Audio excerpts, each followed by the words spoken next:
الحمدللہ رب العالمین والصلاة والسلام علی محمد الامین واعوذ باللہ من الشیطان الرجیم بسم اللہ الرحمن الرحیم۔ ختم نبوت کی بحث میں اس سارے پس منظر کو اگر آپ سامنے رکھیں تو ہو سکتا ہے کہ ایک اور سوال پیدا ہو، اور وہ یہ کہ اس میں بہائیت کا ذکر نہیں ہوا۔ مرزا غلام احمد صاحب قادیانی سے کچھ برس پہلے ایران میں محمد علی شیرازی نے، جنہیں محمد علی باب کہتے ہیں، جن کے بارے میں علامہ اقبال کی ضرب کلیم میں ایک نظم بھی ہے کہ وہ سماوات کے اعراب غلط پڑھتے تھے، تو لوگوں نے کہا کہ اس کی کیا وجہ ہے؟ تو انہوں نے کہا کہ میری نبوت کے اور میرے الہام کے طفیل قرآن کو اعراب سے آزاد کر دیا گیا۔ تو محمد علی باب نے ایک آنے والے موعود کی خبر دی، اور پھر اس کے مطابق بہاءاللہ نے میں یظہر اللہ کا دعویٰ کیا۔ وہ بھی ایک اپنی جگہ داستان ہے، لیکن چونکہ وہ متصوفانہ تعبیر سے نہیں اٹھی بلکہ شیعی نقطہ نظر سے پیدا ہوئی ہے، یعنی شیعوں کے ہاں جو مہدی آخر الزمان کا تصور ہے وہ بنیادی طور پر اس سے پیدا ہوئی ہے۔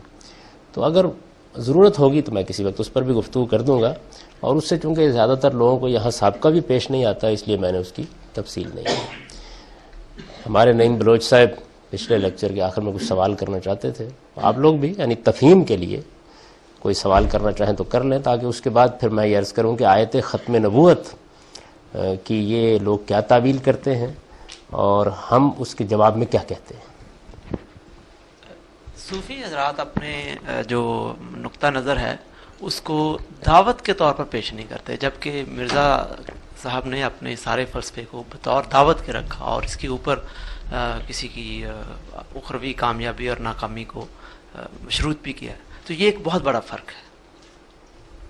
تو اس کے حوالے سے صوفیوں سے ان کا بہت بڑا ڈفرنس سامنے آتا ہے، اور یہ بات سمجھ میں آتی ہے کہ ان کا تصوف کے ساتھ کوئی تعلق نہیں بنتا، البتہ ان کے ان صوفیانہ نظریات کو وہ انہوں نے ایکسپلائٹ تو ضرور کیا ہے۔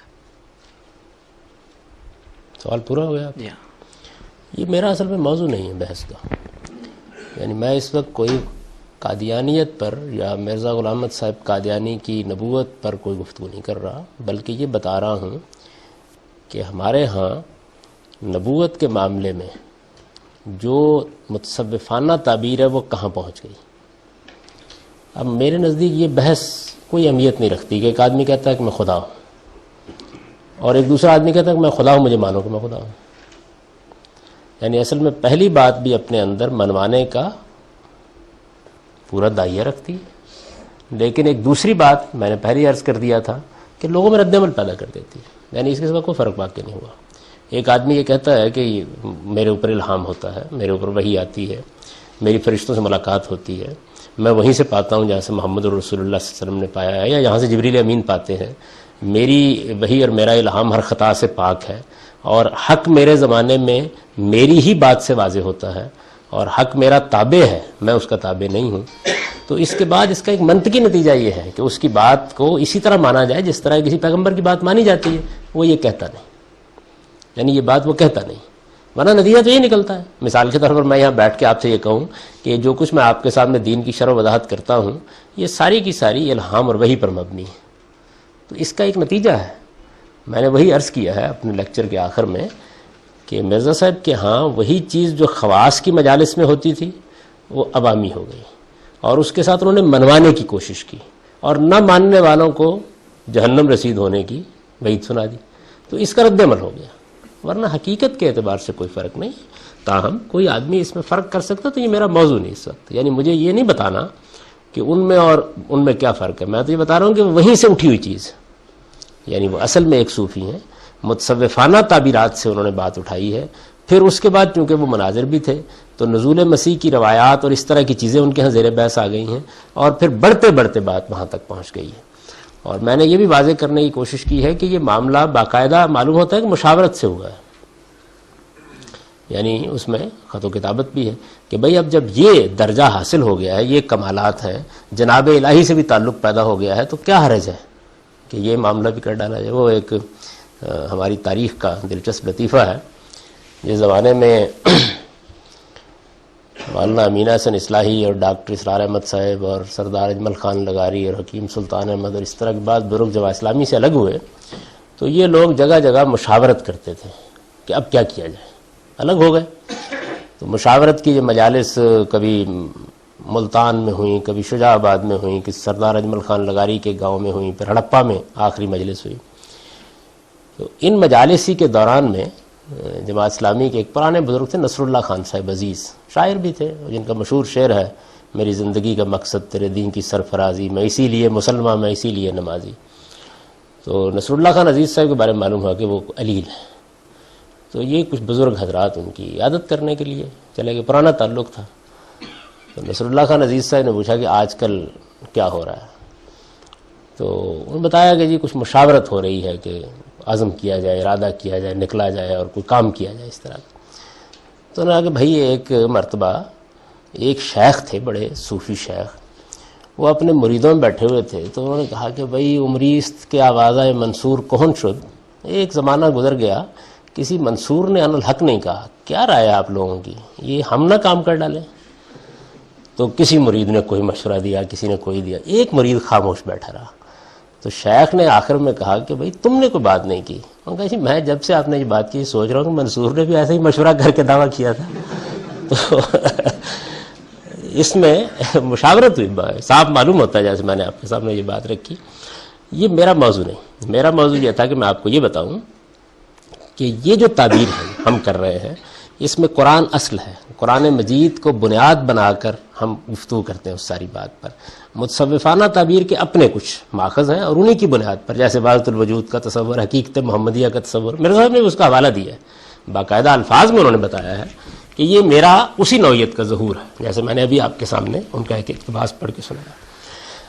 تو میں یہ عرض کر رہا تھا کہ ابھی سوال پیدا ہوتا ہے کہ قرآن مجید میں جو سورہ احزاب کی آیت 40 ہے جس میں یہ بیان کیا گیا ہے کہ رسالت مآب صلی اللہ علیہ وسلم پر نبوت ختم ہو گئی، عام طور پر جس کا مطلب یہ لیا جاتا ہے، اس کے بارے میں پھر یہ حضرات کیا کہتے ہیں، اور جو کچھ وہ کہتے ہیں اس کو اگر سامنے رکھا جائے تو ہم آپ کیا کہتے ہیں.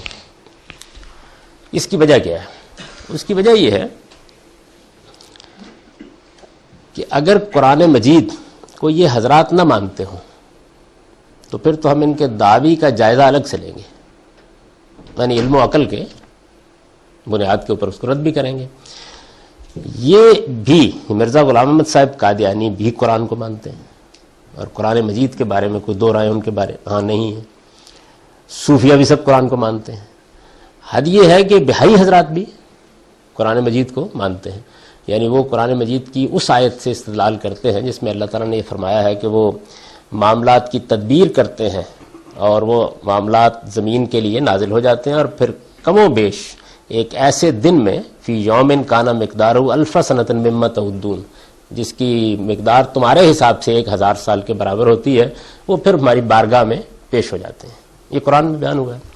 تو وہ یہ کہتے ہیں کہ 1000 سال، یعنی اس آیت کا ترجمہ وہ اس طریقے سے کرتے ہیں کہ اللہ نے جو امر نازل کیا تھا محمد الرسول اللہ پر وہ 1000 کے بعد واپس ہو گیا، سال کے بعد، اور اب ظاہر ہے کہ امر بہائی، یہی تعبیر ہے ان کے ہاں، اس کا اجرا ہوا ہے. تو ان کے ہاں بھی قرآن ہی ماخذ ہے، یعنی قرآن کی ایک آیت ہے اس سے انہوں نے اس کو لیا ہے. یہ جو ظہور ان کے ہاں ہوا ہے جس کو وہ خدائی ظہور کہتے ہیں، اس کی بھی 2 تعویلیں ہیں ان کے ہاں اور وہ زیر بحث رہتی ہیں. جس طرح ان کے ہاں 2 نقطہ نظر ہیں، یعنی ایک یہ ہے کہ اس نے الوہیت کا دعویٰ اصل میں کیا ہے، ذات خداوندی کا ظہور بہاءاللہ کی صورت میں ہوا ہے، اور کچھ محتاط بہائی ان کا ایک نقطہ نظر رکھنے والے لوگ جو ہیں وہ اس سے انکار کرتے ہیں اور وہ یہ کہتے ہیں کہ نہیں، یہ در حقیقت وہی تعبیر ہے جو خدائی بادشاہی کی تعبیر رہی ہے، ورنہ اس نے ایسا دعویٰ نہیں کیا، وہ انسان ہی تھا. تو یہ جو مختلف اس معاملے میں نقطہ نظر رہے ہیں، سب کے سب قرآن مجید کو ماخذ مان کر گفتگو کر رہے ہیں.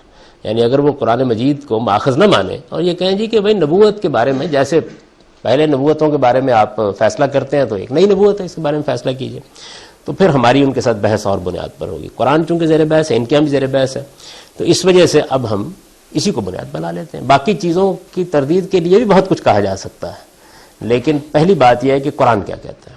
تو میں نے آپ سے یہ عرض کیا کہ قرآن مجید میں سورہ احزاب کی جو آیت ہے اس میں یہ اللہ تعالیٰ نے فرمایا ہے کہ ما کان محمد ابا احد من رجالکم ولکن رسول اللہ و خاتم النبیین. اب اس میں خاتم النبیین کے الفاظ آئے ہیں رسالت مآب صلی اللہ علیہ وسلم کے لیے. عام طور پر اس کا مطلب یہ لیا جاتا ہے کہ نبیوں کو ختم کرنے والا. اور نبیوں کو ختم کرنے والے کو اگر آپ سادہ لفظوں میں بیان کریں تو کیا معنی ہوئے؟ آخری نبی.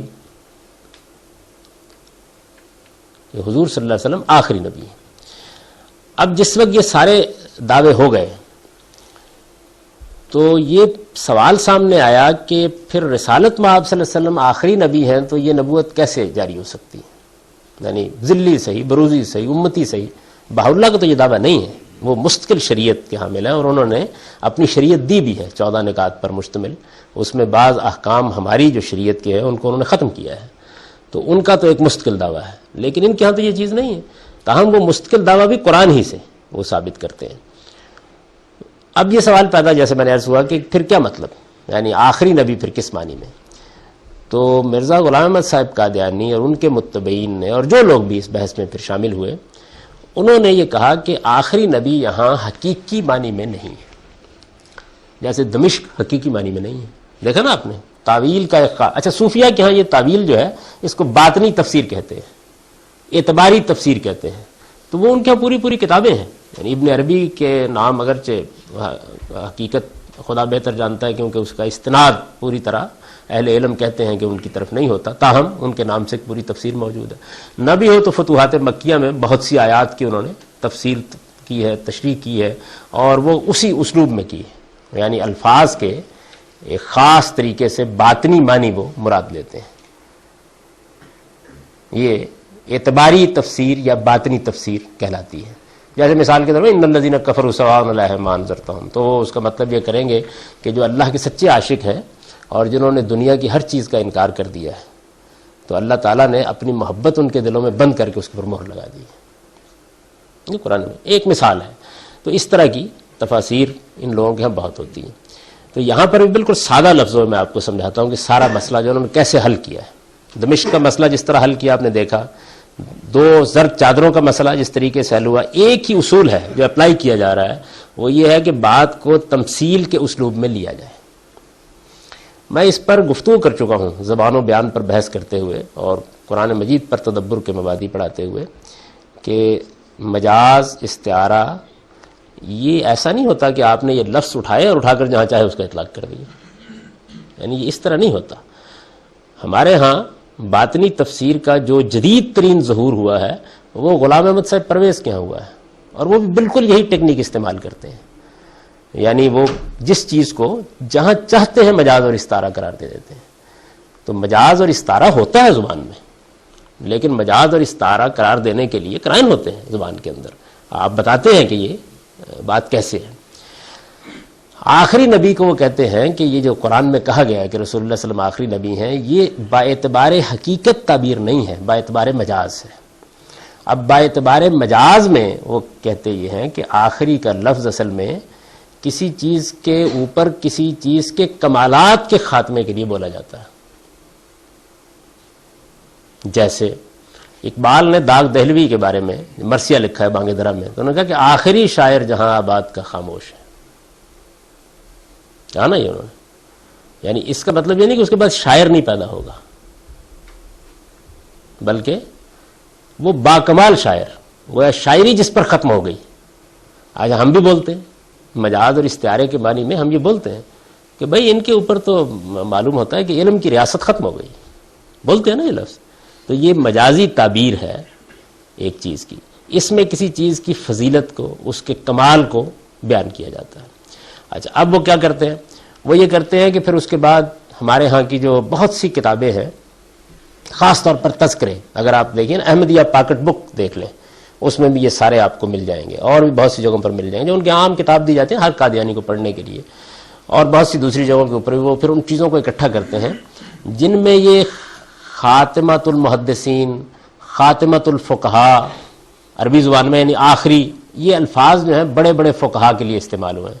جیسے مثال کے طور پر امام ابو حنیفہ کا تذکرہ اگر کسی نے لکھا ہے تو وہ لکھ دیتا ہے خاتمۃ الفقہاء، یعنی فقاہت گویا ان پر ختم ہو گئی. تو یہ تعبیریں وہ بیان کر دیتے ہیں. تو وہ یہ کہتے ہیں کہ یہ بات کہ نبی صلی اللہ علیہ وسلم کو آخری نبی کہا گیا ہے تو یہ مسلمانوں یہ یعنی زبان بیان سے ناآشنا لوگ جو ہیں وہ اس میں پڑ گئے. اصل میں مجاز کا اسلوب ہے اور یہ حضور کا کمال اور آپ کی فضیلت بیان کی گئی ہے. گویا نبوت کے کمالات آپ کے اوپر ختم ہو گئے, نبوت کے کمالات آپ پر ختم. کم و بیش یہی نقطہ نظر ذرا تعبیر کے فرق کے ساتھ جس پر گرفت نہیں کی جا سکتی آسانی کے ساتھ, تحذیر الناس میں مولانا قاسم نانوتوی نے بیان کیا کہ یہ کوئی مسئلہ نہیں ہے کہ زمانی لحاظ سے یہ کہا جائے کہ رسول اللہ صلی اللہ علیہ وسلم آخری نبی ہیں. یعنی اس سے کیا مسئلہ پیدا ہوا؟ مسئلہ تو اس وقت ہوگا جب یہ بتایا جائے کہ نہیں حقیقت میں فضیلت اور کمالات ختم ہوئے ہیں. اس کے اندر جانتے ہیں بات کیا کار فرما ہے, میں صرف اشارہ کر رہا ہوں. وہ یہ کہ نبوت قرآن سے یہ معلوم ہوتا ہے کہ محبت ربانی ہے, یہ کوئی کمالات کا مسئلہ ہی نہیں ہے. یعنی ایک غیر معمولی شخصیت رکھنے والے آدمی کو کوئی یہ نہیں کہ وہ روحانی ترقی کر رہا تھا, کمالات حاصل کر رہا تھا, پہلے ایک آسمان کھل رہا تھا پھر دوسرا کھل رہا تھا, بڑھتے بڑھتے وہاں پہنچ گیا, یہ نہیں ہے. یعنی سیدنا موسیٰ علیہ السلام تو بہت اطمینان کے ساتھ وہاں شادی کر کے اپنی بکریاں چراتے ہوئے واپس گھر جا رہے تھے تو اللہ تعالیٰ نے کہا کہ ادھر آؤ. آپ دیکھا قرآن مجید میں اس کی تصویر کھینچ دی. یہ محبت ربانی ہے, یعنی اللہ تعالیٰ ایک بندے کا انتخاب کرتے ہیں اور بس اس کے پیچھے کوئی چلے, کوئی مکاشفے, کوئی روحانی ترقی اور اس طرح کی منازل ہوتی ہی نہیں سرے سے, نہ مشورے ہوتے ہیں. تو ان لوگوں کے ہاں نبوت اس طرح کی چیز نہیں ہے. یعنی وہ تو اصل میں دیکھیے نا جس طریقے سے آپ کوئی شاعرانہ کمالات کو ترقی دیتے ہیں, آپ کوئی سائنسی کمالات کو ترقی دیتے ہیں, نفسی کمالات انسان کے اندر ہوتے ہیں اس کو ترقی دیتے ہیں, اسی طریقے سے کچھ کمالات کو ترقی دیتے ہیں اور پھر اس کے بعد یہ کمالات مختلف پہلوؤں سے شخصیت میں نمایاں ہوتے ہیں, کسی میں زیادہ کسی میں کم. اور یہ جب بڑھتے جاتے ہیں تو وہ کہتے ہیں کہ رسالت مآب صلی اللہ علیہ وسلم نے جب یہ کمالات حاصل کیے تو آخری درجے میں حاصل کر لیے, یعنی آخری درجے میں اس معنی میں. تو اس وجہ سے یہاں زمانی طور پر یہ کہ بھئی اب آپ کے بعد کوئی نبی نہیں آئے گا, یہ زیر بحث ہی نہیں, یہ ان کا استدلال ہے. اب ظاہر ہے کہ یہ آخری یا عربی زبان میں کہیں کہ خاتم النبیین, نبیوں کو ختم کرنے والا, اس تعبیر میں یہ احتمال موجود ہے, آپ انکار نہیں کر سکتے اس کا. یعنی اس اگر یہ ایسے ہی ہے تو پھر ظاہر ہے کہ اور طریقوں سے نفی کریں گے آپ, لیکن بہرحال یہ دو احتمال پیدا ہو جاتے ہیں. یعنی نفی ہو سکتی ہے سیاق سے سباق سے, بات کہاں کہی گئی ہے, میں ثابت کر سکتا ہوں کہ یہاں کمالات زیر بحث ہی نہیں ہے, یعنی نہ کمال کا بیان زیر بحث ہے. قرآن مجید میں ایک بات یوں ہی نہیں آ گئی, وہ ایک الگ بحث ہے. لیکن قرآن مجید نے کمال یہ کیا ہے کہ چونکہ یہ معاملہ ظاہر ہے اللہ کے علم میں ہوگا کہ کسی زمانے میں اس کے مجازی معنی ہو جائیں گے, تو قرآن مجید میں لفظ خاتم النبیین ہے ہی نہیں. قرآن میں لفظ خاتم النبیین نہیں ہے جس کے معنی آپ آخری نبی کرتے ہیں, وہ قرآن میں نہیں ہے. یعنی قرآن مجید میں یہ جو آیت ہے اس میں یہ نہیں کہا گیا کہ ولیکن رسول اللہ و خاتم النبیین, خاتم خاتمہ یختم سے ختم کرنے والوں کے معنی میں خاتم ہوگا نا, وہ ہے ہی نہیں قرآن میں. قرآن میں خاتم النبیین, خاتم عربی زبان میں آخری ختم کرنے والے کو کہتے ہیں, خاتم عربی زبان میں مہر کو کہتے ہیں. یعنی قرآن نے جو لفظ استعمال کیا ہے وہ نہیں استعمال کیا. قرآن نے لفظ استعمال کیا خاتم النبیین, وہ نبیوں کی مہر ہے. میری بات سمجھ رہے ہیں, وہ نبیوں کی مہر ہے. مہر جو ہے یہ جب سے دنیا بنی ہے, یعنی اطلاق کی تصورات میں یا سیل ہوتی ہے یا اسٹمپ ہوتی ہے. یعنی جب کسی شخص کو کہا جائے گا کہ وہ نبیوں کی مہر ہے تو آپ بحث کی خاطر مان لیجئے, یعنی یہاں اگرچہ سیل کے معنی میں ہے اور اس کے بہت سے نظائر ہیں قرآن مجید میں, لیکن بہرحال مہر تصدیق کے لیے بھی ہوتی ہے اور کسی چیز کو مہر بند کر دینے کے لیے بھی ہوتی ہے. دونوں مہریں آپ نے دیکھا ہوگا, سیل اسٹمپ, انگریزی زبان میں دو لفظ موجود ہے اس کے لیے.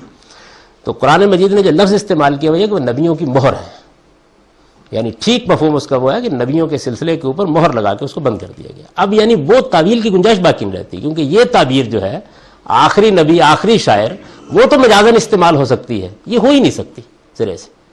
ایک بات. دوسری بات یہ کہ اگر بنائے بحث مرزا غلام احمد صاحب قادیانی یا کوئی یہ کہے کہ جی نہیں میں یہ کہتا ہوں کہ یہ اسٹمپ کے معنوں میں ہے, تو پھر سوال پیدا ہو جائے گا کہ پھر مطلب کیا ہوا. مطلب یہ ہوا کہ نبیوں کی وہ تصدیق ہے, یعنی نبی ان کی مہر اور تصدیق کے بغیر مانی نہیں جا سکتے, یہ مانی ہو گئے نا. پھر مطلب یہ ہوگا, تو اس کا مطلب یہ ہے کہ پہلوں کی انہوں نے تصدیق کر دی ہم مانتے ہیں, بعد میں آنے والے کی نہیں مانتے.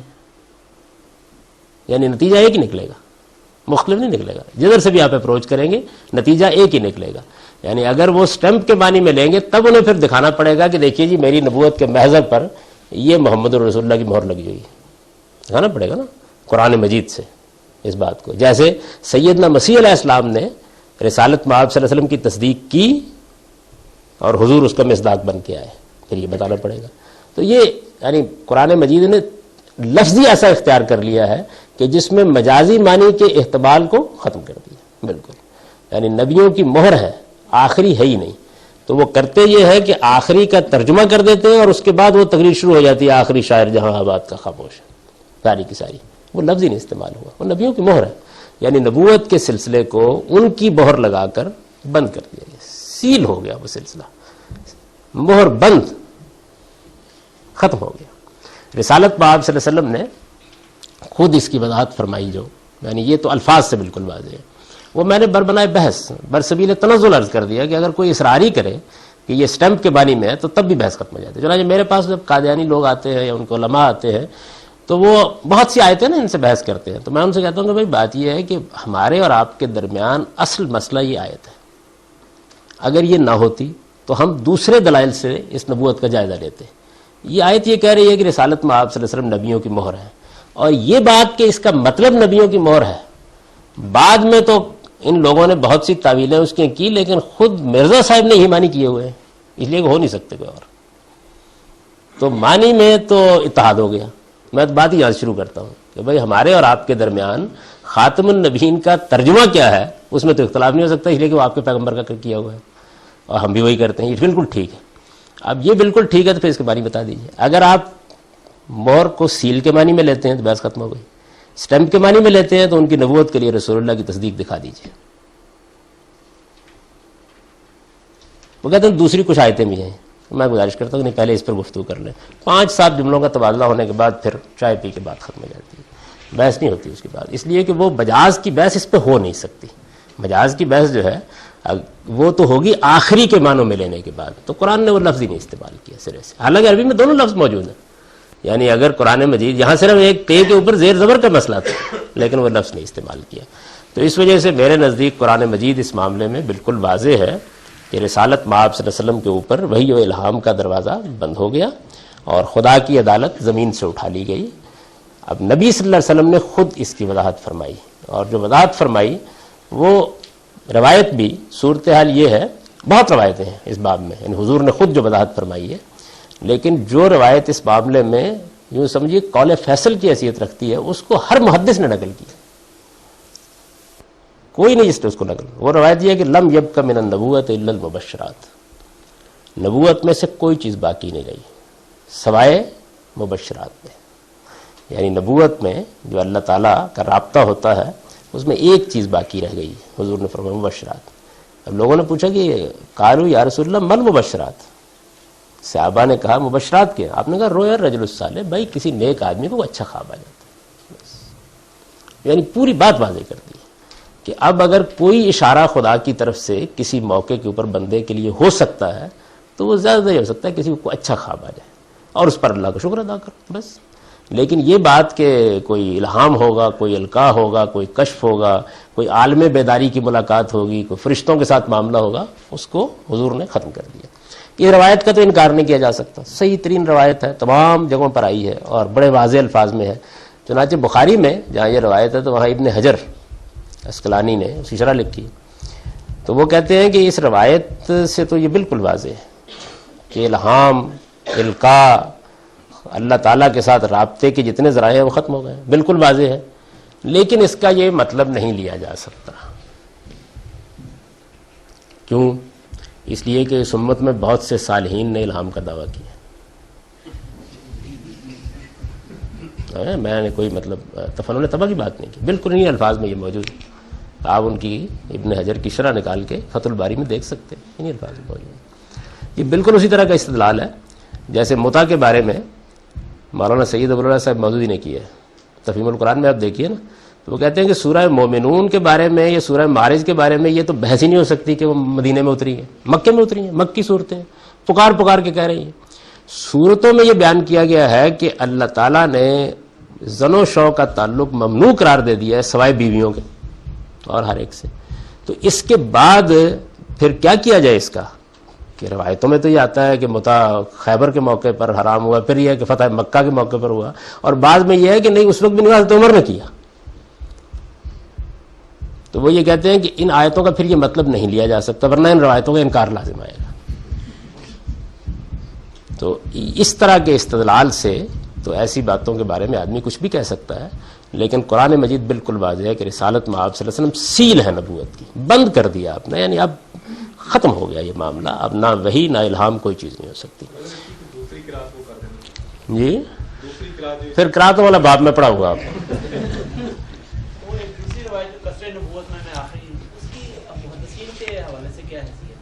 نہیں, وہ مانتے ہیں سارے, روایتیں تو بہت ہیں اس معاملے میں, لیکن یہ روایت تو اصل میں ایک اور کام کر رہی ہے. یہ صرف یہ نہیں کہہ رہی کہ نبوت کا دعویٰ بند ہو گیا ہے, یہ کہہ رہی نبوت کی حقیقت ختم ہو گئی.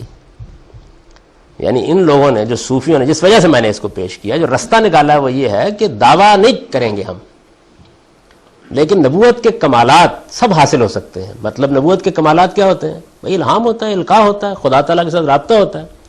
حضور نے یہ بات کہہ کے اس کا دروازہ بھی بند کر دیا. اس وجہ سے یہ روایت, اور بالکل ٹھیک, یعنی جو قرآن کے الفاظ ہیں اس کی بالکل صحیح تفسیر ہے کہ بات یہ ہے کہ نبوت کی جو بھی حقیقت ہے اس کے اوپر سیل لگا دی گئی, بس ختم, اس کے بعد کچھ نہیں ہو سکتا. یہ قرآن مجید نے کہا اور حضور نے فرمایا.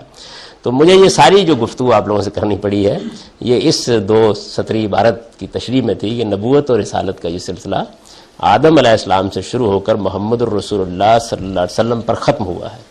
آپ کے دنیا سے رخصت ہو جانے کے بعد میں نے جو الفاظ لکھے ہیں دیکھیے, وحی و الہام کا دروازہ ہمیشہ کے لیے بند ہو گیا.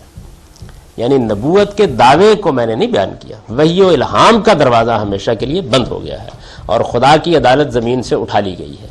تو یہ جو چند جملے ہیں یہ صرف مرزا غلام احمد صاحب قادیانی یا بہاءاللہ صاحب یا محمد علی باب صاحب کی تردید نہیں ہے, بلکہ صوفیہ کی اس پوری ٹریڈیشن کی تردید ہے. یعنی میں اس پوری کی پوری ٹریڈیشن کو قرآن مجید کے اور رسالت مآب صلی اللہ علیہ وسلم کے صریح الفاظ کے خلاف سمجھتا ہوں. اب اس کے بعد مجھے اس پر کوئی تبصرہ نہیں کرنا کہ وہ اس کی حقیقت کیا ہے, وہ ایک الگ بحث ہے. کبھی تصوف پر آپ لوگ چاہیں گے گفتگو کی جائے تو زیر بحث آ جائے گی. اس وقت تو میں صرف یہ بتا رہا ہوں کہ وہی تو سب کہہ لیتے ہیں کہ بند ہو گئے, الہام بھی بند ہو گئے, القاء بھی بند, اس لیے کہ اس کا دروازہ کھلے رکھنے کے کچھ معنی ہے. اگر یہ دروازہ کھلا رہے گا اور خدا تعالیٰ رابطہ کرتے رہتے ہیں اور پھر ہدایت دیتے رہتے ہیں تو پھر مسائل, اس سے کوئی فرق نہیں پڑتا کہ دعویٰ کیا گیا یا نہیں دعویٰ کیا گیا, وہ مسئلہ اپنی پوری قوت سے موجود ہے. اور میں نے عرض کیا کہ نہ قرآن کے الفاظ میں اس کی کوئی گنجائش ہے جو صوفیہ کے بیانات ہیں جو آپ نے سنے, اور نہ نبی صلی اللہ علیہ وسلم نے اس میں کوئی گنجائش باقی رکھی ہے, سوائے اس کے کہ وہ بات کہی جائے جو حافظ ابن حجر نے کہی ہے کہ بھائی بات یہ ہے کہ آخر اتنے صالحین کہتے ہیں کہ ہم کو الہام ہوا ہے, تو پھر اس روایت کا وہ مطلب نہیں ہو سکتا. پھر پوچھیے کہ مطلب کیا ہو سکتا ہے. یعنی روایت میں تو صرف اتنا ہی نہیں کہ ایک لفظ آیا ہے, ایک لفظ آیا اس پر ایک سوال کیا گیا, اس سوال کے جواب میں حضور نے پھر جواب دیا پورا کا پورا, اس کے بعد کیا گنجائش ہے؟ تو کوئی گنجائش نہیں.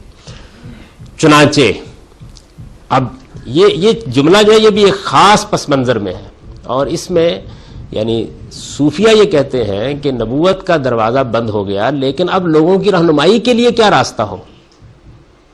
تو ایسے لوگ پیدا ہونے چاہیے جو محدث ہوں. ان کی اصطلاح میں محدث, یہ محدث نہیں ہے, یہ صوفیوں کی اصطلاح ہے. یعنی جن سے خدا کلام کرے, جن سے کلام کیا جائے, یا ایسے صاحب تفہیم بزرگ ہوں جن کے اقتباسات میں نے آپ کو سنائے تھے, جو حق کی نشانی بن سکیں دنیا میں تاکہ لوگوں کو دعوت دی جا سکے. اچھا, اسی طریقے سے شیعہ حضرات یا غزالی کی اصطلاح میں جو انہوں نے المنقذ من الضلال میں اختیار کیے تعلیمیہ اور امامیہ, ان کے ہاں جو روایت چلتی ہے وہ یہ ہے کہ یہ ہو نہیں سکتا کہ اللہ تعالیٰ نے نبوت ختم کر دینے کے بعد لوگوں کی ہدایت کے لیے کوئی مرکز نہ چھوڑا ہو, تو وہ پھر امامت کو جاری کرتے ہیں. یعنی بحث جاری ہے, امامت کو جاری کرتے ہیں. اسی طریقے سے بہاءاللہ یا دوسرے لوگوں نے بھی اسی مہدی آخر الزمان اور امامت کے فلسفے سے پھر رستہ نکالا ہے اپنے لیے. یعنی وہ آپ پڑھیں گے کبھی بہائیت کی تاریخ, آپ کو معلوم ہوگا کہ باقاعدہ کچھ اہل علم تھے شیعوں کے جو تلاش کر رہے تھے وہ کہہ رہے تھے کہ ساری نشانیاں پوری ہو رہی ہیں اور وہ جو مہدی کی روایات ہیں ان کے مطابق مہدی کو آنا چاہیے. تو پھر ایک صاحب جو تھے وہ تلاش کرتے کرتے شیراز میں گئے اور وہاں ان کی ایک 24 سالہ نوجوان محمد علی شیرازی سے ملاقات ہوئی, اور اس ملاقات میں پھر کوئی رات کو عشاء کے قریب محمد علی شیرازی صاحب نے مہدی ہونے کا دعویٰ کیا. پھر انہوں نے باب کی ایک خاص اصطلاح استعمال کی کہ میں اصل میں دروازہ ہوں, باب ہوں آنے والے کے ظہور کی. اس میں پھر ایک بہت اور خاص اصطلاح, قدیم صحیفوں میں یہ اصطلاح استعمال ہوتی ہے ارحاس کی, کہ جیسے سیدنا یحییٰ پہلے آئے تھے اسی طریقے سے محمد علی باب نے کہا کہ میں پہلے آیا ہوں, اور پھر اس نے کہا کہ 9 سال اور بعض روایتوں میں ان کی 19 سال کے بعد بہاءاللہ. تو ان کے مریدوں میں سے, محمد علی باب کے مریدوں میں سے جو اصل میں رہنمائی کر رہے تھے وہ تو صبح ازل تھے. صبح ازل ایک صاحب کا نام ہے بھائیوں کے, لیکن بعد میں یہ جو بہاءاللہ تھے انہوں نے جب ان کو جلا وطن کیا گیا ہے تو انہوں نے سفر کے دوران میں یہ دعویٰ کر دیا, اور پھر اس کے بعد انہوں نے بھی بالکل وہی طریقہ اختیار کیا کہ دمشق کے مینارے پر وہ آنا تھا مسجد میں, تو وہ پھر اس مسجد میں گئے, انہوں نے بہتر طریقہ اختیار کیا اور مسجد میں جا کے انہوں نے اعلان کیا اس بات کا. پھر وہ خانہ کعبہ میں گئے, وہ ایک روایت میں آتا ہے نا کہ وہ خانہ کعبہ کی کنڈی پکڑ کر مہدی اعلان کرے گا, تو وہ بھی انہوں نے کر ڈالا. تو کم سے کم ان کے ہاں قادیان میں منارہ بنانے کی ضرورت پیش نہیں آئی. تو یہ مسئلہ زیر بحث رہا ہے. یعنی پہلے میں غور کیجئے, آپ سے دنیا سے رخصت ہونے, وحی و الہام 2 لفظ استعمال کیے گئے ہیں, وہ معنی خیز ہے. یہ صرف ختم نبوت کا بیان اس معنی میں نہیں ہے جیسے عام لوگ لیتے ہیں, بلکہ اصل میں اللہ تعالیٰ کی طرف سے انسانوں کے ساتھ رابطہ کر کے ان کو ہدایت دینے کے لیے جو اصطلاحات بھی استعمال کی جا سکتے ہیں وہ ختم ہو گئے, ان کا دروازہ بند ہو گیا. اب دین پر قائم رکھنے کے لیے یہ لوگ کہتے ہیں کہ امامت کا سلسلہ جاری رہنا چاہیے. امامت نہیں تو پھر وہ شیعت کی تاریخ پر میں شاید گفتگو کر چکا ہوں یہاں پہ, یعنی ان کے ائمہ جب ختم ہوئے ہیں تو پھر جس کو وہ کہتے ہیں کہ یہ صغرا غیبوبت ہے, چھوٹی غیبوبت ہے, اس میں پھر وہ 4 آدمی ہیں جن کا امام سے غار میں رابطہ تھا اور لوگ باقی نہیں پہنچ سکتے تھے, اور وہ ان کے خط پڑھ کے سناتے تھے ان کے. تو وہ سلسلہ رہا, اور پھر اس کے بعد وہ بھی ختم ہو گئے اور مجتہد نے اس کی قائم مقام کی جگہ لے لی. چنانچہ آپ دیکھتے ہیں کہ ان کے ہاں جمعہ نہیں ہو سکتا, وہ امام آگے نہیں کھڑا ہوتا, اس لیے کہ وہ تو امام آئے گا تو جمعہ پڑھائے گا. اسی طرح زکوٰۃ نہیں وصول کی جا سکتی, زکوٰۃ کے یہ نہیں وہ قائل نہیں ہے, زکوٰۃ لینے کا حق اصل میں امام ہی رکھتا ہے, اور ہدایت کا ایک ذریعہ اللہ تعالیٰ نے جاری رکھا. صوفیہ کے ہم یہ چیز اسی طریقے سے موجود ہے. مرزا غلام احمد سعد قادیانی جو ہے ان کی آپ کتابیں پڑھیں تو وہ اصل میں ایک تو ہے نا یہ اس طرح کے دعوے اور استدلال, وہ بھی اسی بنیاد پر کہتے ہیں. وہ کہتے ہیں کہ یہ کیسی عجیب و غریب بات ہے کہ انسانوں کو خدا چھوڑ دے گا ہدایت اور رہنمائی کے بغیر. چنانچہ اس پس منظر میں اگلے جمعے کے پڑھیے. چنانچہ آپ کی امت میں اسے دین پر قائم رکھنے کے لیے انذار کی ذمہ داری اب قیامت تک اس امت کے علماء ادا کریں گے. یعنی یہ اس پس منظر میں ہے جملہ. چنانچہ آپ کی امت میں اسے دین پر قائم رکھنے کے لیے انذار کی ذمہ داری, انذار کا لفظ واوین میں لکھا گیا ہے اس لیے کہ یہ اصطلاح ہے قرآن کی, اور اس میں وضاحت کر چکا ہوں. لوگوں کو قیامت کے حادثے سے خبردار کرنا اور دین کے معاملے میں متنبع رکھنا اس امت کے علماء ادا کریں گے. علماء کی یہ ذمہ داری سورہ توبہ میں اس طرح بیان ہوئی. یعنی جب نبوت اللہ تعالیٰ نے بند کی تو نبوت بند کر دینے کے بعد اب جن جگہوں تک یہ پیغام پہنچانا ہے تو اس میں ظاہر ہے پھر یہ سوال پیدا ہوتا ہے نا کہ کیا طریقہ اختیار کیا جائے. طریقہ جو انہوں نے, اب یہ آیت جب میں سمجھاؤں گا تو آپ دیکھیں قرآن نے جواب دیا اس ساری کی ساری بحث کا کہ پیغمبر دنیا سے رخصت ہو رہے ہیں. یہ آپ کو معلوم ہے سورہ توبہ کی آخر میں نا ختم ہو رہا ہے معاملہ. پیغمبر رخصت ہو رہے ہیں, وہ پوری کی پوری اسی سورہ میں ہے جو دینونت کی سورہ ہے اور جس کے اندر فیصلہ سنایا گیا. آخر میں یہ آیت آتی ہے, یہ 122 آیت ہے, اس کے 2-3 آیت بعد سورہ ختم ہو جاتی ہے. تو اس میں قرآن مجید نے اصل میں اس پوری بات کا جواب دیا ہے. یعنی اب پہلے کیا تھا, انذار کرنے والے کو آسمان سے وحی آتی تھی, الہام ہوتا تھا اس کو, اور وہ وحی اور الہام پا کے انذار کرتا تھا. یہی بیان ہوا نا قرآن مجید نے کہ اللہ تعالیٰ نے جب یہ دیکھا کہ لوگوں کے درمیان حق کے معاملے میں اختلاف ہو رہا ہے تو باعث اللہ النبیین, اس نے نبی اٹھائے, مبشرین و منذرین, بشارت دیتے ہوئے انذار کرتے ہوئے. یہ تھا سلسلہ, یہ بند ہو گیا. جب یہ بند ہو گیا تب دیکھیے اس میں ماخذ بھی بتایا ہے کہ یہ کیا کریں, تاکہ یہ بات واضح رہے کہ یہ وہ کوئی ایسا گروہ نہیں جو آسمان سے الہام پا رہا ہے, جس کو کہیں سے اوپر سے رہنمائی مل رہی ہے. اس کی پوری بات ہے جو قرآن نے کی. تو کیا بات کی, ما کان المؤمنون لینفروا کافہ, اور سب مسلمانوں کے لیے تو یہ ممکن نہ تھا کہ اس کام کے لیے نکل کھڑے ہوتے. یعنی بات یہاں سے اٹھائی ہے. یعنی یہ کام کرنے کے لیے ہر مسلمان مکلف نہیں ہے، نکل بھی نہیں سکتا. اس پر میں نے بڑی تفصیل سے آگے قانون دعوت میں لکھا ہے، وہاں اس کی وضاحت میں کر دوں گا کہ یہ قرآن مجید نے بات ہی یہاں سے شروع کی ہے کہ یہ جو یہاں جو ذمہ داری ڈالی جا رہی ہے یہ ہر مسلمان کی ذمہ داری نہ ہے نہ ہو سکتی. آدمی کو اپنے معاش کی جدوجہد کرنی ہے، اس کو سائنس میں تحقیق کرنی ہے، اس کو دنیا کے اور معاملات انجام دینے. خدا کی دنیا جس اسکیم پر بنائی گئی ہے اس میں کاروبار بھی ہونا ہے، اس میں سیاست بھی ہونی ہے اور معاملات بھی ہونے ہیں. تو سب مسلمانوں سے یہ اتنا تقاضا ہے، فرمایا نہ یہ ان کے لیے ممکن ہے. فلولا نفر من کل فرقۃ منہم طائفہ، ظاہر ہے کہ وہ پھیلتے جا رہے ہیں نا، یعنی اب نبی صلی اللہ علیہ وسلم دنیا سے رخصت ہو رہے ہیں اور مسلمان پھیلتے جا رہے ہیں. تو فرمایا کہ جو بھی مسلمانوں کے مختلف گروہ ہیں ان کے اندر سے کچھ لوگ نکل کے کیا کریں؟ الہام نہیں، القاء نہیں، وحی نہیں، چلا نہیں، مراقبہ نہیں، مکاشفہ نہیں، لیتفقہوا فی الدین. یہ جو دین دیا گیا اس کو سمجھ لیں، یہ جو دین دیا گیا ہے نا اس کی بصیرت پیدا کریں، اس کو سمجھ لیں. یعنی اللہ کے پیغمبر نے جو دین دیا ہے لیتفقہوا فی الدین، اس کے اندر تفقہ کریں، اس میں بصیرت پیدا کریں، اس کو سمجھ لیں. اور پھر کیا کریں؟ وَلَيُنذِرُوا قَوْمَهُمْ، پھر جا کے اپنی قوم کو انذار کریں. اذا رجعوا الیہم، جب وہ اس کو سمجھ لیں، یعنی آئیں یہاں پہ آ کے بہت اچھی طرح دین کی بصیرت پیدا کر لیں. جب وہ پیدا ہو جائے تو جائیں علم حاصل کریں. وہ سادہ لفظوں میں یہ کہیے کہ وہ دین کا بہت گہرا علم حاصل کریں، ایک طالب علم بن کر اپنے گھر سے نکلیں. جب علم گہرا حاصل کر لیں، تفاعل کا صیغہ نا، یتفقہوا فی الدین، دین کی گہری بصیرت جب اپنے اندر پیدا کر لیں تو پھر جا کے اپنی قوم کو انذار کریں جب ان کے پر لعلہم یحذرون، تاکہ وہ اللہ تعالیٰ کی گرفت سے بچتے رہیں. یعنی یہ گویا اللہ تعالیٰ نے آگے کے لیے اس امت کی اصلاح کا بندوبست کر دیا کہ اس میں پہلی بات تو یہ کہ کام مسلمانوں کو کرنا ہے. سب مسلمانوں کو نہیں کرنا، ان میں سے جن کو اللہ توفیق دے وہ چند لوگ نکلیں اور یہ کام کریں. جو لوگ نکلیں ان کو نہ کسی جگہ مکاشفے کے لیے بیٹھنا ہے، نہ الہام حاصل کرنے کے لیے بیٹھنا ہے، نہ وہی ان کے اوپر آئے گی. نہیں، یہ دین ہے خدا کا جو دے دیا گیا ہے، اس کی اچھی گہری بصیرت وہ اپنے اندر پیدا کر لیں. اس کا علم جس طرح کے حاصل کرنے کا حق ہے اس طریقے سے حاصل کر لیں. جب اس کا گہرا علم وہ حاصل کر لیں تو پھر اس کی بنیاد کے اوپر وہ اپنی قوم کو انذار کریں. یہ گویا قرآن مجید نے اب آگے کا مسئلہ جو ہے صاف. اگر آپ کے ذہن میں یہ ساری بحثیں ہوں اور ان کو آپ پڑھیں تفصیل کے ساتھ کہ یہ بحث کہاں سے پیدا ہوئی ہے کہ پیغمبر نبوت ختم ہو گئی، ایک تو پہلو یہ ہے. اب اس کے بعد مسئلہ یہ ہے کہ لوگوں کی ہدایت ان کو صحیح حق پر رکھنے کا پھر کیا انتظام اللہ تعالیٰ نے کیا ہے.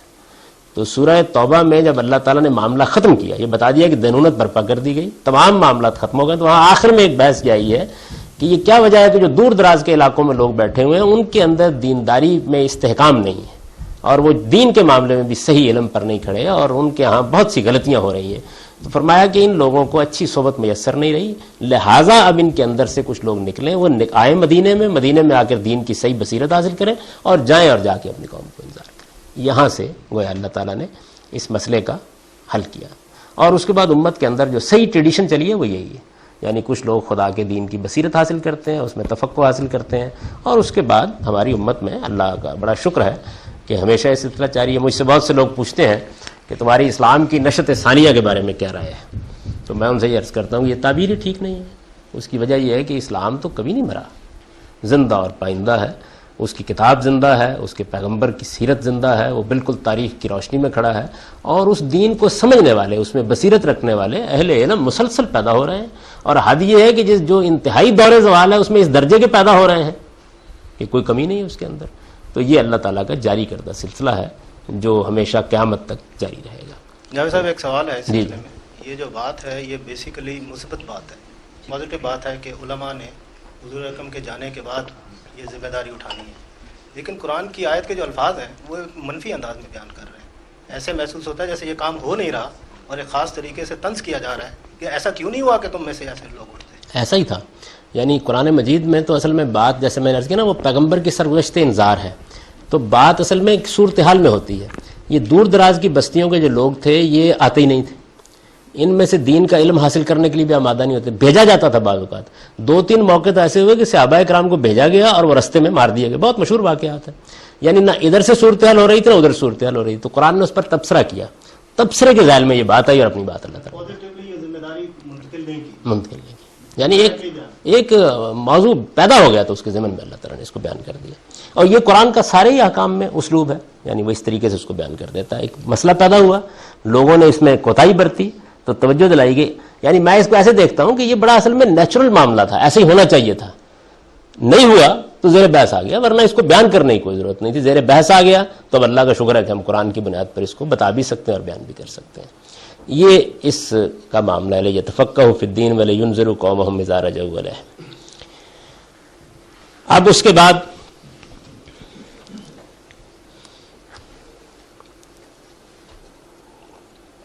اس پر ایک سوال پیدا ہوتا ہے.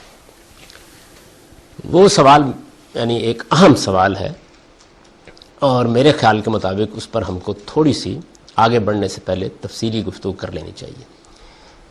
وہ سوال یہ پیدا ہوتا ہے کہ یہ تو بالکل ٹھیک ہے کہ انبیاء علیہم السلام انذار کرتے ہیں, رسالت میں آپ صلی اللہ علیہ وسلم نے انذار کیا.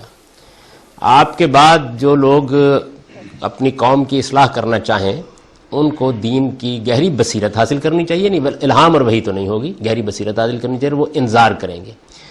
تو یہ سوال پیدا ہوتا ہے کہ انذار کے معنی تو معلوم ہے, یعنی آخرت سے خبردار کرنا, دین کے بارے میں متنبہ کرنا, اللہ کی گرفت کے بارے میں لوگوں کو, یعنی قرآن میں بہت وسیع طریقے پر یہ لفظ استعمال ہوا اور ایسا استعمال ہوا کہ کوئی اس کے معنی میں ابہام نہیں ہوتا. یہ کیسے کیا جائے گا؟ میرے اس بات سے, یعنی اس سے زیادہ بہتر الفاظ میرے پاس نہیں تھے, میری بات واضح نہیں ہو گئی آپ پر. کیسے کیا جائے گا, یعنی اس کا طریقہ کیا ہوگا؟ یعنی میں قیامت پر تقریر کروں, ایک کوئی ایسے لوگ پیدا ہوں کہ جو بہت قیامت کے معاملے میں, آخرت کے معاملے میں توجہ دلانے والے ہوں, آج کل کے حالات میں بات بیان کی جائے اور لوگوں کو اس کے بارے میں متنبہ کیا جائے. میں اس کی نفی نہیں کر رہا, لیکن قرآن مجید نے اس معاملے میں بھی کچھ رہنمائی دی ہے, یعنی اس معاملے میں بھی رہنمائی دی ہے. اور میرے نزدیک اس رہنمائی میں بھی تصوفی کے بعض پیدا کردہ مسائل جو ہیں ان کا بہت شافی جواب ہے. اس لیے کہ یہ بات ذہن میں رکھیے کہ علماء کو لوگوں کی اصلاح سے اتنی دلچسپی نہیں ہوتی جتنی صوفیوں کو ہوتی ہے.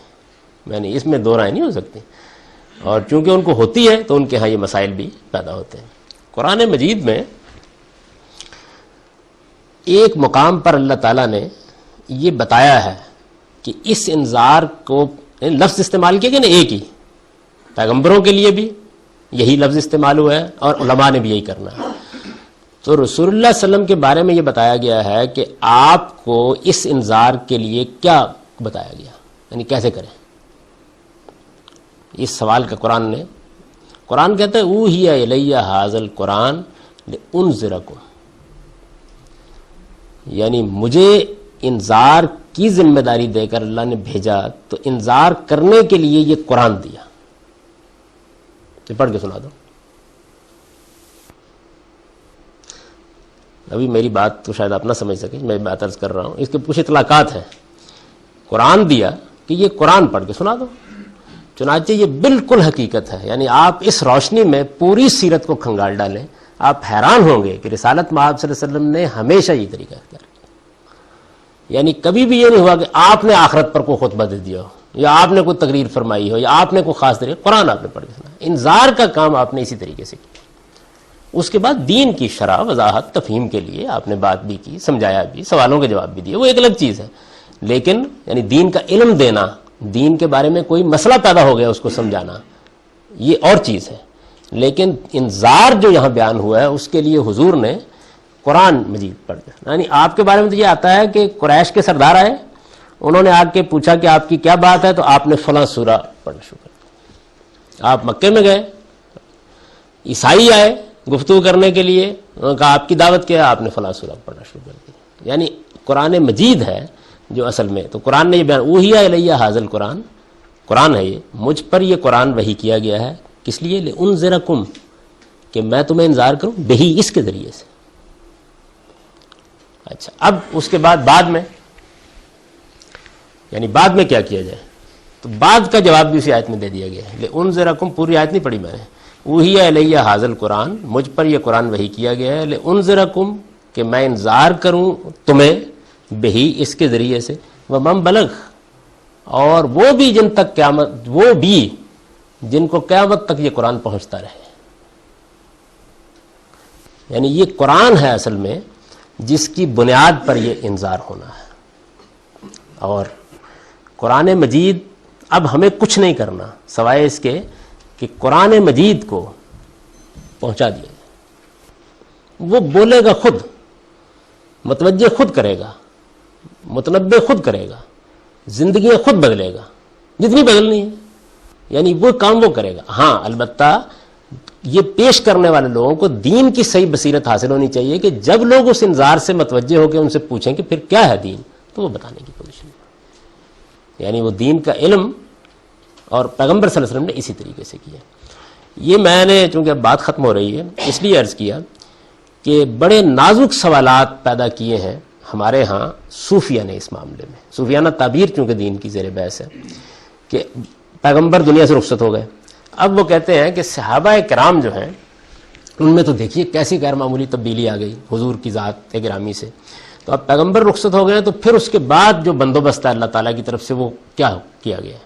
تو وہ پھر ظاہر ہے کہ ایسے بصیرت رکھنے والے شیوخ ہیں جن کی آدمی صحبت اٹھاتا ہے جو اس کو مرتبہ احسان تک لے جاتے ہیں. وہ کہتے ہیں اسی کے لیے پھر تصوف کے اشغال اوراد یہ ایجاد کیے گئے ہیں. اور یہ وہ پوچھتے ہیں پھر اس کے بعد کہ ان اشغال اوراد ہی کے ذریعے سے تبدیلی آتی ہے، ورنہ تو علماء کی صحبت میں تو لوگ صرف مناظرہ سیکھتے ہیں. یعنی یہ وہ بیان کرتے ہیں. اچھا پھر اس کے لیے وہ بڑا زور دیتے ہیں اس بات کے اوپر کہ یہ طریقے جو ہم نے اس کے ایجاد کیے ہیں لوگوں کو دین کے بارے میں متنبع کرنے اور ان کی اصلاح کرنے اور ان میں کمالات پیدا کرنے کے، یہ طریقے جو ہیں یہ بہت مؤثر ہیں. ان کا مؤثر ہونا ثابت ہو چکا ہے. انہی کے ذریعے سے آدمی میں حقیقی تبدیلی آتی ہے. اور ان کے بارے میں آپ تواحش نہ اختیار کریں کیونکہ اس وقت پیغمبر موجود تھے، اب وہ موجود نہیں ہیں تو ان کی جگہ ان چیزوں نے لے لی. قرآن مجید اس معاملے میں قرآن مجید اس معاملے میں بالکل واضح ہے کہ ہمیں کچھ نہیں کرنا، یعنی دین کا علم حاصل کرنے کے بعد کچھ نہیں کرنا. کام ہے امت کے اندر جو کرنا ہے وہ انذار کا ہے. یہ ہونا کس ذریعے سے؟ قرآن کے ذریعے سے. اور جو قرآن کے اس انذار سے متوجہ ہو جائے قرآن پہنچائیے. قرآن خود لوگوں کو آخرت کے بارے میں، اور قرآن اس معاملے میں بالکل واضح ہے. یعنی میں اس پر گھنٹوں گفتگو کر سکتا ہوں کہ قرآن اپنے بیسک میسج کے بارے میں اور آدمی کو متنبع کر دینے کے معاملے میں یعنی کوئی جواب نہیں ہے اس کا، وہ کر دے گا. اب بحث رہ گئی یہ بات کہ کوئی دین کا حکم سمجھنا ہے، قرآن کی کسی آیت کی کوئی بہت گہری حکمت جاننی ہے. یہ ہے اصل میں کہ وہ پھر بصیرت رکھنے والے لوگ موجود ہوں جن کے ذریعے سے وہ سمجھے. ابھی میں نے صرف اشارہ کیا، اس کے اندر بعض تفصیلات ہیں لیکن میں آپ کے سوال کا پہلے جواب دے دیتا ہوں. جی یہ جو بھی آپ نے فرمایا تھا کہ متصوفانہ سلوک کے دوران اوراد و اشغال جو ہوتے ہیں ان کے جو رزلٹ نکلتے ہیں، جو ایکسپیرینسز سالکین کو ہوتے ہیں، وہ بعض اوقات اتنے ہی کلیئر ہوتے ہیں جتنے اس وقت ہم آپ کو سن رہے ہیں. اس کو آپ کیسے اپریہینڈ کرتے ہیں اور کیسے ایکسپلین کر سکتے ہیں؟ اس کی مجھے ضرورت نہیں ہے. یعنی میں اپنے لیے پوچھ رہا ہوں. میں اس وقت اس کا جواب نہیں دوں گا. اچھا. اس کی وجہ یہ کہ اس کی مجھے اس لیے ضرورت نہیں ہے کہ میرے نزدیک اس سے اصل سررشتہ غائب ہوتا ہے. میں نے بحث کہاں شروع کی تھی کہ اگر تو یہ سب حضرات قرآن کو مانتے ہیں تو پھر تو میں گفتگو یہ کروں گا قرآن یہ کہتا ہے. اب مجھے آگے کچھ کہنے کی ضرورت نہیں ہے. رسول اللہ کو مانتے ہیں، رسول اللہ یہ کہتے ہیں. یعنی قرآن کہتا ہے نبوت ختم ہو گئی، رسول اللہ کہتے ہیں لم یبقى من النبوۃ الا المبشرات. تو میرے نزدیک تو بحث یہاں ختم ہو جانی چاہیے. یعنی اس کے بعد صرف خاموشی اختیار کرنی چاہیے. جو بھی کوئی آدمی جو بیان کرے اس پہ کوئی بحث تبصرہ کرنے کی ضرورت نہیں. وہ اس جگہ کو چھوڑ دے. مثلا حافظ ابن حجر جو ہیں وہ مثال کے طور پر اگر یہ جواب دیں کہ لم یبقى من النبوۃ الا المبشرات، کہ یہ معنی نہیں ہو سکتا، میں پوچھوں گا کیا معنی ہو سکتے ہیں؟ یعنی میں اگلی بات نہیں کروں گا، پہلے میں یہ پوچھوں گا کہ جی پھر بتائیے کیا معنی ہو سکتے ہیں. یعنی پھر معنی سمجھا دیجئے. خاتم النبیین کے یہ معنی نہیں ہو سکتے، بتا دیجئے کیا معنی ہو سکتے ہیں، سمجھا دیجئے. تو بات یہ ہے کہ اگر تو قرآن کو ماخذ مانا جا رہا ہے تو پھر پہلے گفتگو قرآن اور محمد الرسول اللہ صلی اللہ علیہ وسلم کے ارشادات کی بنیاد پر ہوگی. اچھا اب ایک آدمی کہتا ہے جی میں نہیں مانتا اس کو، الگ رکھ دے. اب میں آپ کے سوال کا جواب دینے کے لیے تیار ہوں، لیکن وہ پہلے اس کو جگہ چھوڑنا ہوگا.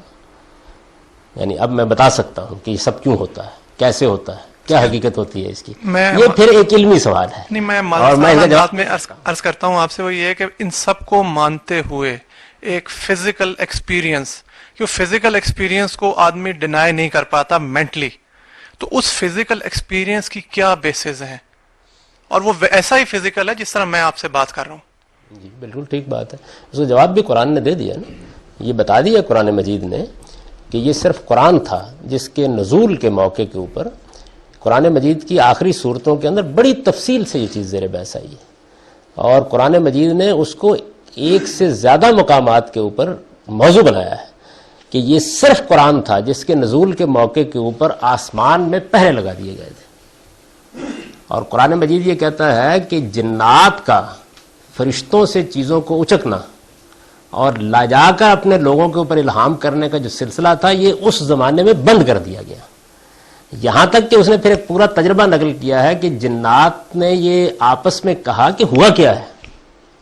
سورہ جن میں ہم پہلے اوپر جاتے تھے اور وہاں بیٹھ کر ہمارے لیے ٹھکانے موجود تھے جہاں سے ہم سن گن لے لیا کرتے تھے اور لوگوں تک پہنچا دیا کرتے تھے. تو ہم نے دیکھا کہ اوپر بھی پہرے نیچے بھی پہرے. اب تو جو جاتا ہے یجد لہو شہابن رصدا، ایک شہاب ثاقب ہے جو کھدیڑتا ہوا سے پیچھے پھینک دیتا ہے. تو قرآن مجید نے یہ بتایا کہ یہ پہرے جب لگے انہوں نے دیکھے تو وہ آئے اور انہوں نے آ کے کہا کہ یا تو کوئی بہت بڑا حادثہ انسانوں کے ساتھ ہونے والا ہے یا کوئی بڑی رحمت نازل ہونے والی ہے. تو یک بہ یک وہ گزرے تو انہوں نے محمد رسول اللہ صلی اللہ علیہ وسلم کو قرآن پڑھتے ہوئے سنا اور ان پر واضح ہوا کہ یہ سب کیوں بند کر دیا گیا. تو جب قرآن کا نزول مکمل ہو گیا، حضور چلے گئے تو پہرے ہٹا دیے گئے. تو قرآن نے بیان کر دیا نا، ہٹ گئے پہرے. اس کے بعد اب ہٹ گئے پہرے تو اس کا جو نتیجہ نکلتا ہے تو آپ خود اندازہ کریں. میرے نزدیک اس کا یہ بتا دیا گیا نا کہ قرآن مجید کے نزول سے پہلے نہیں لگے ہوئے تھے، قرآن کے نزول. قرآن نے کہا کہ اس کے نزول کو محفوظ کرنے کے لیے شیطانوں سے ہم نے ہٹا دیے. اس کا مطلب کنکلوژن یہ ہوا سر کہ پورا تصوف اور پورا سلوک ایک جناتی ایکٹیویٹی کا رزلٹ ہے. اب نتیجہ آپ نے کہا لیا، میں نے قرآن مجید نے جو بات بیان کی وہ بیان کر دی. میرے نزدیک قرآن نے اس کو موضوع بنایا اس لیے کہ ان کا اصرار یہ تھا. قریش کا موضوع کیوں بنا ہے؟ ان کا اصرار یہ تھا کہ جو اس سے پہلے اس طرح کی الہامی چیزیں کاہنوں وغیرہ پر ہوتی رہتی ہیں اور جو ان کو ایکسپیرینس جو آپ بیان کرتے ہیں ہوتے ہیں، یہ اسی طرح کا ایک تجربہ ہے جو محمد رسول اللہ کو ہو گیا ہے. تو قرآن مجید نے اس کو موضوع بنا کے باقاعدہ اس کو جواب دیا. یعنی اس جواب کو اگر آپ کبھی پڑھیں وہ بڑا شان کا جواب ہے. وہ کہتا ہے کہ یہ تو جس وقت اوپر سے نازل ہوتا ہے تو ایک لوح مکنون میں ہوتا ہے، وہاں بھی پہرے لگے ہوئے ہیں. یہ جبریل امین کو دیا جاتا ہے، وہ مطاعن سما امین ہے، مجال نہیں ہوتی کسی کی دراندازی کرے. یہ جو صاحب ذوق آدمی جانتا ہے کہ اس کا مطلب یہ ہے کہ یہ اگر نہ اہتمام ہو تو دراندازی ہو رہی ہے، خدا نے آزمائش کے لیے اسے رکھا ہوا ہے. یہ وہاں دیا جاتا ہے. پھر اس کے بعد یہ آتا ہے تو پہرے لگا دیے جاتے ہیں. اس کے بعد جنوں کا ایکسپیرینس بیان کرتا ہے کہ انہوں نے پورا کا پورا ایک سورہ جن کو آپ پڑھیں نا، سورہ جن کمال کی سورہ ہے، وہ پوری بتاتی ہے کہ جی یہ حادثہ پیش آ گیا ہے، اس سے پہلے یہ نہیں تھا. اور ظاہر ہے کہ جس مقصد کے لیے لگایا گیا نعیم بلوچ صاحب، اس کے بعد نہیں رہنا چاہیے. یعنی جب قرآن یہ کہتا، جن یہ کہتے ہیں اور قرآن نقل کر رہا ہے کہ جی یہ اس سے پہلے نہیں تھا، ہم تو بڑے اطمینان سے جا کے چیزیں لے بھی لیتے تھے. یعنی وہ کہتے ہیں باقاعدہ وہ جگہ موجود ہے اوپر جہاں سے فرشتے جب لا رہے ہوتے ہیں مختلف احکام اللہ تعالیٰ کے، اور بات اسی سے پیشنگوئیاں ہو جاتی ہیں، اسی سارے معاملات ہو جاتے ہیں. ہم لے لیا کرتے تھے باقاعدہ جا کے. اب یہ سلسلہ بند ہوا، وہ ڈھونڈتے پھر رہے ہیں. وہ کہہ رہے ہیں ہم تلاش کر رہے تھے کہ یہ جو سلسلہ کبھی نہیں رکا تھا یہ اس وقت کیوں رک گیا. یہی ہے نا سورہ جن میں پڑھی ہوئی ہے کہ ہم ڈھونڈتے پھر رہے تھے اور ہمیں تلاش تھی کہ یہ سلسلہ بند ہو گیا ہے. کیا حادثہ ہوا ہے؟ کیا خدا نے انسانوں کے بارے میں کوئی بڑا فیصلہ کرنے کا ارادہ کر لیا ہے؟ تو گزرے تو ہم نے سنا قرآن تو ہمیں کہا کہ وہ یہ معاملہ ہوا. تو اس میں پورا جواب ہے، قرآن مجید نے بتا دیا ہے کہ یہ سب کیسے ہوتا ہے. خالد جی کا قول و قولی حاضر.